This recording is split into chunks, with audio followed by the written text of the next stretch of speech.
বলতো ঈদ আসবে, ঈদ আসবে, ঈদ আসবে, আন্দোলন হবে। 17 বছর, প্রায় 15 বছর পর্যন্ত বাংলাদেশের ভাগ্যাকাশে আর ঈদের চাঁদ উঠল না। ঈদ আসবে শুনিয়েও ঈদের চাঁদ উঠল না। এই তীব্র বক্তব্যে দেশের দীর্ঘ রাজনৈতিক বাস্তবতার দিকে ইঙ্গিত করলেন বাংলাদেশ খেলাফত মজলিসের আমির মামুনুল হক। রাজধানীর মেরুলবাড্ডায় ডিআইটি প্রজেক্ট খেলার মাঠে অনুষ্ঠিত ঢাকা ১১ আসনের ১১ দলীয় নির্বাচনী ঐক্যের জনসভায় তিনি বলেন, আওয়ামী লীগের দীর্ঘ শাসনামলে দেশের মানুষের পিঠ দেয়ালে ঠেকে গিয়েছিল। প্রায় ১৭ বছর ধরে মানুষ শুধু আশ্বাসই শুনেছে, কিন্তু ভাগ্যাকাশে কখনোই ঈদের চাঁদ ওঠেনি। মামুনুল হক বলেন, একসময় শুধু বলা হতো ঈদ আসবে, ঈদ আসবে, কিন্তু বাস্তবে মানুষের জীবনে কোনো মুক্তির আলো আসেনি। তার ভাষায়, এই দীর্ঘ সময়ে দেশের মানুষ শোষণ, বঞ্চনা আর অধিকারহীনতার এক কঠিন বাস্তবতার মধ্য দিয়ে গেছে। এই জনসভায় প্রধান অতিথি হিসাবে উপস্থিত ছিলেন বাংলাদেশ জামায়াতে ইসলামের আমির ড. শাফিকুর রহমান।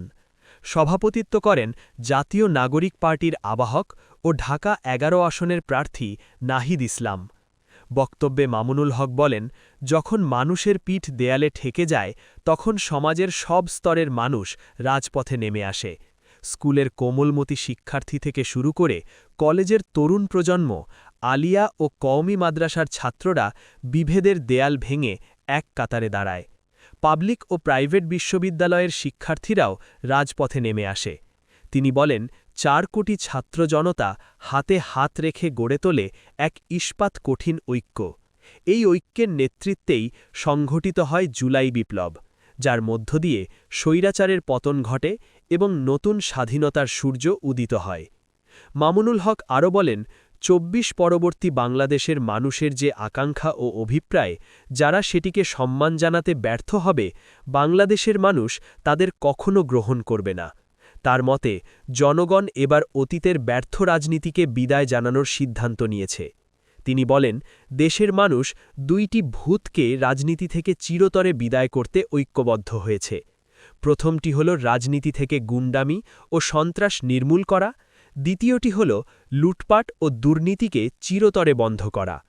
দীর্ঘদিনের শাসন ব্যবস্থার সমালোচনা করে মামুনুল হক বলেন, শাসকের গায়ের চামড়ার রং বদলেছে, জাত বদলেছে, ভাষা বদলেছে, কিন্তু মানুষের ভাগ্য নিয়ে ছিনিমিনি খেলার রাজনীতির কোনো পরিবর্তন হয়নি।